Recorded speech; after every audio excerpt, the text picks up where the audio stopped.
ਨੇ 45 ਤੋਂ ਲੈ ਕੇ 56 ਇਅਰਸ ਦੇ ਲੋਕੀ ਹੁੰਦੇ ਨੇ ਉਹਨਾਂ ਦੇ ਵਿੱਚ ਸੁਸਾਈਡ ਰੇਟ ਜੋ ਹੈ ਉਹ ਜ਼ਿਆਦਾ ਹੁੰਦਾ ਹੈ।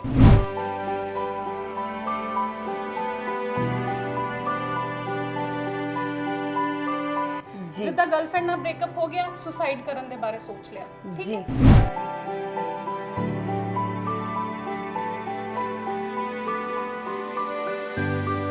ਉਹ ਇਹ ਪ੍ਰੂਫ ਕਰਦੀਆਂ ਨੇ ਵੀ ਮੇਲਸ ਦੇ ਵਿੱਚ ਜੋ ਸੁਸਾਈਡ ਰੇਟ ਹੈ ਉਹ ਕਾਫੀ ਹਾਈ ਹੈ ਐਸ ਕੰਪੇਅਰ ਟੂ ਫੀਮੇਲ।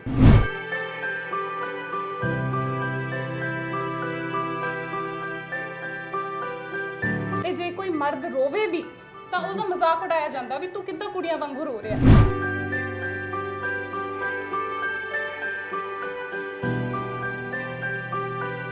ਉਹ ਕਿੱਦਾਂ ਦੀਆਂ ਸਿਚੁਏਸ਼ਨਸ ਹੋਣਗੀਆਂ, ਉਹ ਕਿੱਦਾਂ ਦੇ ਫੈਕਟਰਸ ਹੋਣਗੇ ਜਿਹੜੇ ਇੱਕ ਇਨਸਾਨ ਨੂੰ ਆਪਣੀ ਜਾਨ ਲੈਣ ਤੇ ਮਜਬੂਰ ਕਰ ਦਿੰਦੇ ਨੇ।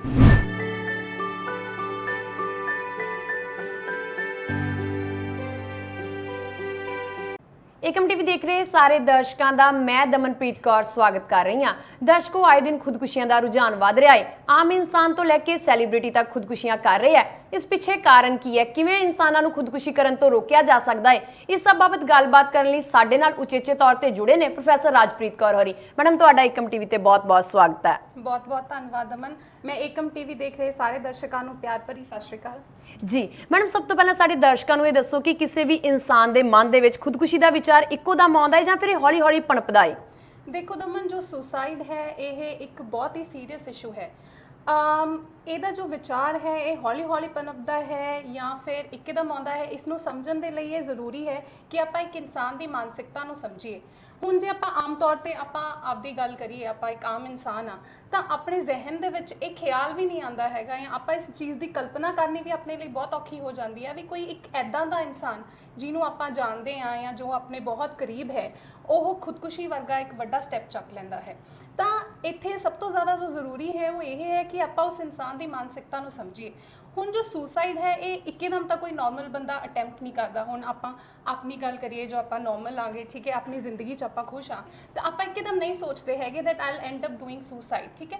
ਹੁਣ ਸੁਸਾਈਡ ਦੇ ਪਿੱਛੇ ਬਹੁਤ ਸਾਰੇ ਸਾਈਕੋਲੋਜੀਕਲ ਪ੍ਰੈਸਿਪੀਟੇਟਿੰਗ ਫੈਕਟਰਸ ਹੁੰਦੇ ਨੇ ਜਿਹਨੂੰ ਸਮਝਣਾ ਬਹੁਤ ਜ਼ਰੂਰੀ ਹੈ।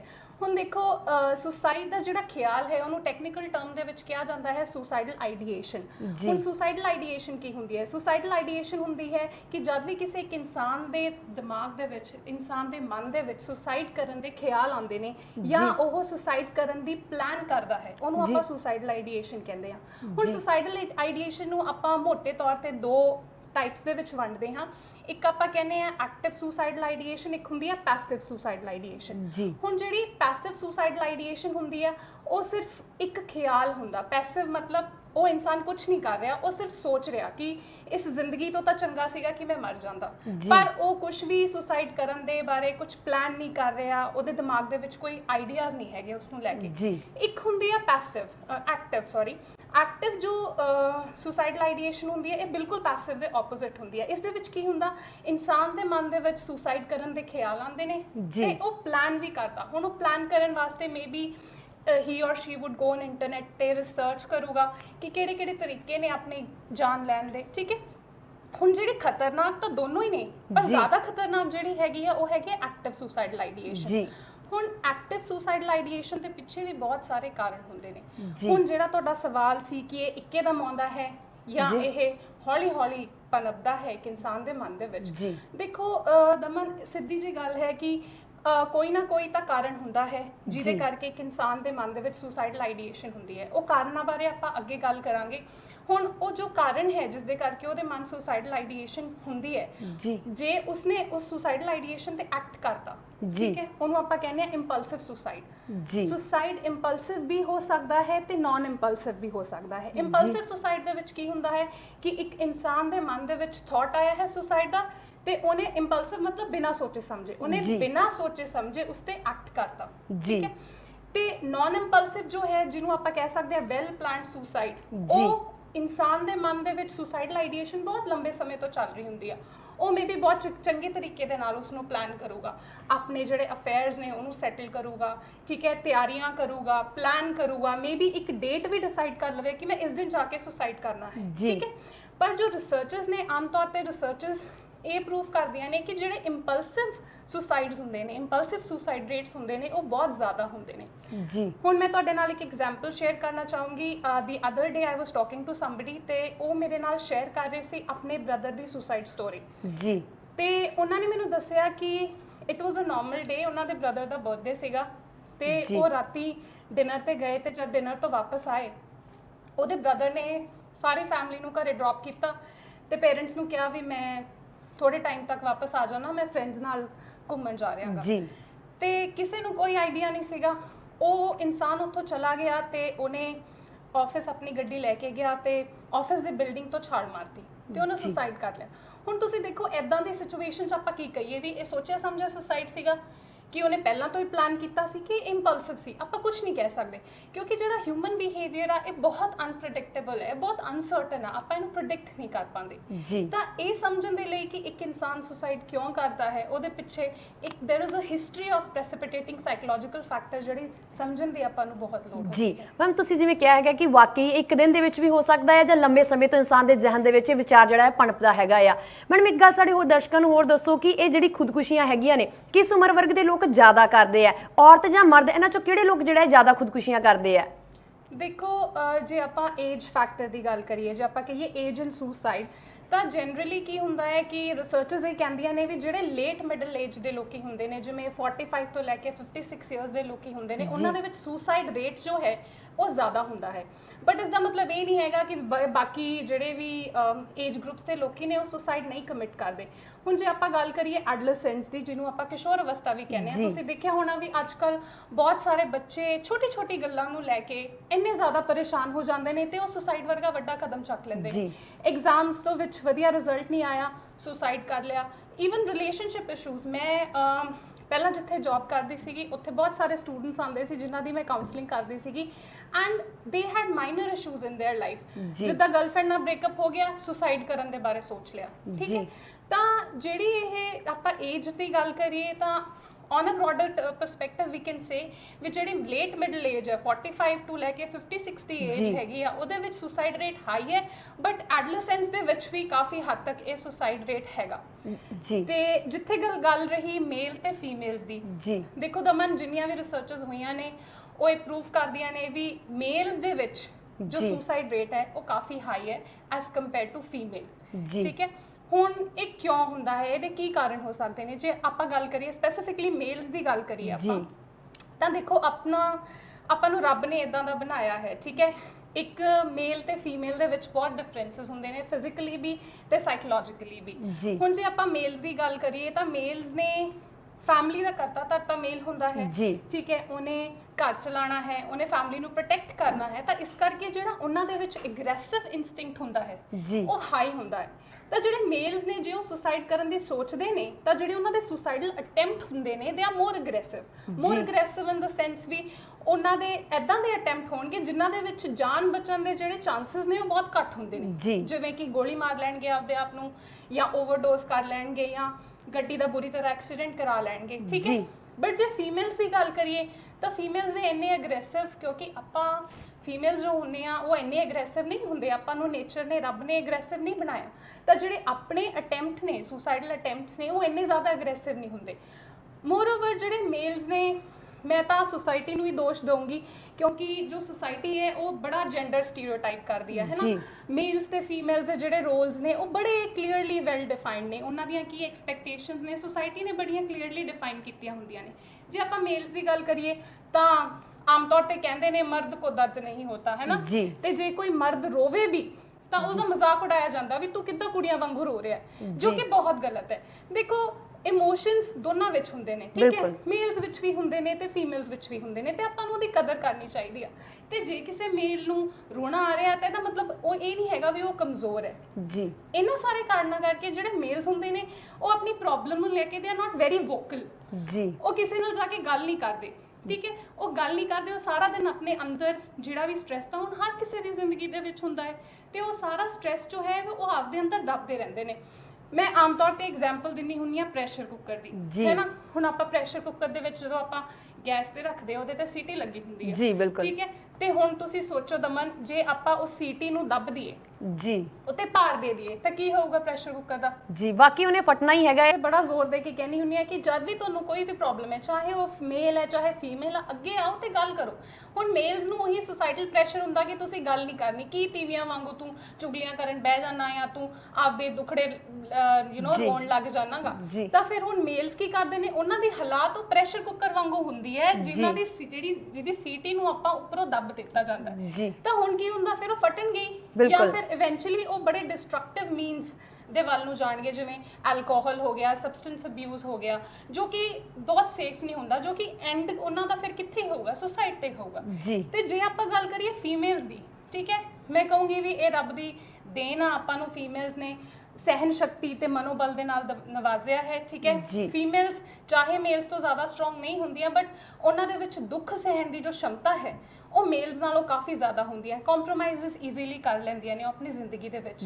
ਤਾਂ ਹੀ ਕਹਿੰਦੇ ਨੇ ਵੀ ਇੱਕ ਘਰ ਨੂੰ ਬਣ ਕੇ ਰੱਖਣ ਦਾ ਜੋ ਜ਼ਿੰਮਾ ਹੈ ਉਹ ਫੀਮੇਲ ਨੂੰ ਹੀ ਦਿੱਤਾ ਜਾਂਦਾ ਹੈ, ਠੀਕ ਹੈ। ਤੇ ਮੋਰ ਓਵਰ ਆਪਣੇ ਤਾਂ ਫੀਮੇਲ ਦੇ ਵਿੱਚ ਆਦਤ ਹੀ ਹੈ ਵੀ ਆਪਾਂ ਤਾਂ ਗੱਲਾਂ ਬਾਤਾਂ ਕਰ ਹੀ ਲਈਦੀਆਂ ਨੇ, ਠੀਕ ਹੈ।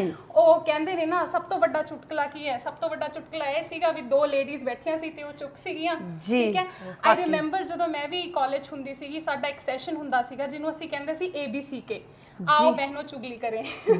ਉਸ ਦੇ ਵਿੱਚ ਅਸੀਂ ਸਾਰੇ ਫਰੈਂਡਸ ਬਹਿ ਕੇ ਇਕੱਠੇ ਚੁਗਲੀਆਂ ਕਰਦੇ ਸੀ, ਚੁਗਲੀਆਂ ਕਹਿ ਲਓ ਜਾਂ ਗੱਲਾਂ ਕਰਦੇ ਸੀਗੇ, ਠੀਕ ਹੈ। ਤਾਂ ਜਿਹੜੀਆਂ ਫੀਮੇਲਸ ਹੁੰਦੀਆਂ ਨੇ, ਜਿਹੜੇ ਉਹਨਾਂ ਦੇ ਸਟ੍ਰੈਸ ਹੁੰਦੇ ਨੇ ਜਾਂ ਉਹਨਾਂ ਨੂੰ ਕਿਸੇ ਵੀ ਤਰੀਕੇ ਦੀ ਤਕਲੀਫ ਹੁੰਦੀ ਆ, ਉਹ ਬੋਲ ਕੇ ਕੱਢ ਦਿੰਦੇ ਨੇ।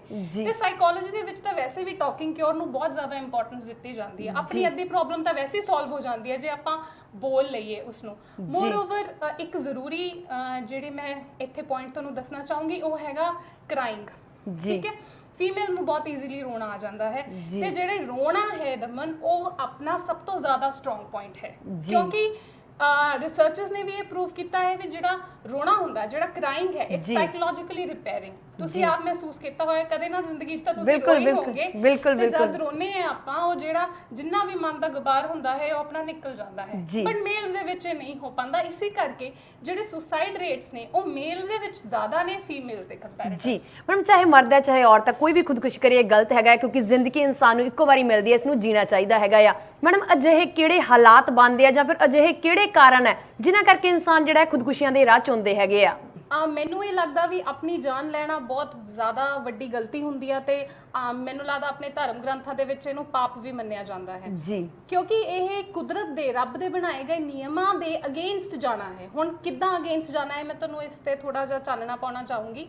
ਹੁਣ ਜਿੱਦਾਂ ਦੇਖੋ, ਆਪਾਂ ਨੂੰ ਰੱਬ ਨੇ ਸਰਵਾਈਵਲ ਇਨਸਟਿੰਕਟ ਨਵਾਜ਼ੇ ਨੇ। ਸਰਵਾਈਵਲ ਇਨਸਟਿੰਕਟ ਕਹਿੰਦੇ ਨੇ ਕਿ ਜਿਹੜੀ ਪ੍ਰੈਜ਼ਰਵੇਸ਼ਨ ਆਫ ਲਾਈਫ ਆ, ਇਹ ਸਭ ਤੋਂ ਜ਼ਰੂਰੀ ਹੁੰਦਾ, it is the most important instinct. ਹੁਣ ਉਹ ਕਿੱਦਾਂਗਾ, ਹੁਣ ਤੁਸੀਂ ਦਮਨ ਰੋਟੀਆਂ ਤਾਂ ਬਣਾਉਂਦੇ ਹੀ ਹੋਵੋਗੇ ਤੁਸੀਂ, ਹੈ ਨਾ? ਬਿਲਕੁਲ। ਤੇ ਸਪੋਜ਼ ਤੁਸੀਂ ਰੋਟੀਆਂ ਬਣਾ ਰਹੇ ਹੋ ਤੇ ਤੁਸੀਂ ਬੇਧਿਆਨੇ ਹੋਗੇ ਤੇ ਤੁਹਾਡਾ ਹੱਥ ਤੱਤੇ ਤਵੇ ਨੂੰ ਲੱਗ ਗਿਆ, ਤੁਸੀਂ ਕੀ ਕਰੋਗੇ? ਜੀ ਵਾਕਈ ਸਹੀ ਗੱਲ ਹੈ ਕਿ ਇਨਸਾਨ ਜਦੋਂ ਕੋਈ ਵੀ ਹੋਵੇ, ਕੋਈ ਵੀ ਹਰਕਤ ਇਹੋ ਜਿਹੀ ਹੋ ਜਾਵੇ ਤਾਂ ਇਨਸਾਨ ਇੱਕਦਮ ਹੱਥ ਪਿੱਛੇ ਖਿੱਚਦਾ ਜਾਂ ਡਰਦਾ ਹੈਗਾ ਆ। ਤੁਸੀਂ ਦੇਖੋ, ਆਪਣਾ ਹੱਥ ਇੱਕਦਮ ਪਿੱਛੇ ਖਿੱਚੋਗੇ ਤੁਸੀਂ। ਹੁਣ ਜਦ ਤੁਸੀਂ ਆਪਣਾ ਹੱਥ ਪਿੱਛੇ ਖਿੱਚੋਗੇ, ਕਿਉਂ ਖਿੱਚੋਗੇ? ਕਿਉਂਕਿ ਤੁਹਾਨੂੰ ਉਹ ਤਵੇ ਦਾ ਸੇਕ ਨਹੀਂ ਬਰਦਾਸ਼ਤ ਕਰ ਪਾਉਂਦੇ, ਤੁਸੀਂ ਆਪਣੇ ਸਰੀਰ ਤੇ ਥੋੜਾ ਜਿਹਾ ਵੀ ਸੇਕ ਬਰਦਾਸ਼ਤ ਨਹੀਂ ਕਰ ਪਾਉਂਦੇ, ਜਿਸ ਕਰਕੇ ਤੁਸੀਂ ਆਪਣਾ ਹੱਥ ਪਿੱਛੇ ਖਿੱਚੋਗੇ। ਜੀ ਵਾਕਈ, ਠੀਕ ਹੈ। ਹੁਣ ਸਿਮਿਲਰਲੀ ਇਹ ਕੀ ਨੇ? ਇਹ ਆਪਣੇ ਸਰਵਾਈਵਲ ਇਨਸਟਿੰਕਟਸ ਨੇ, ਜਿਹੜੇ ਇਨੇਟ ਹੁੰਦੇ ਨੇ, ਇਨਬੋਰਨ ਹੁੰਦੇ ਨੇ। ਇਹਨੂੰ ਆਪਾਂ ਰਿਫਲੈਕਸਸ ਕਹਿੰਦੇ ਆ ਟੈਕਨੀਕਲ ਟਰਮਸ ਦੇ ਵਿੱਚ। ਇਹ ਇਨਸਾਨਾਂ ਦੇ ਵਿੱਚ ਹੀ ਨਹੀਂ, ਇਹ ਐਨੀਮਲਸ ਦੇ ਵਿੱਚ ਵੀ ਹੁੰਦੇ ਨੇ, ਜਾਨਵਰਾਂ ਦੇ ਵਿੱਚ ਵੀ ਹੁੰਦੇ ਨੇ।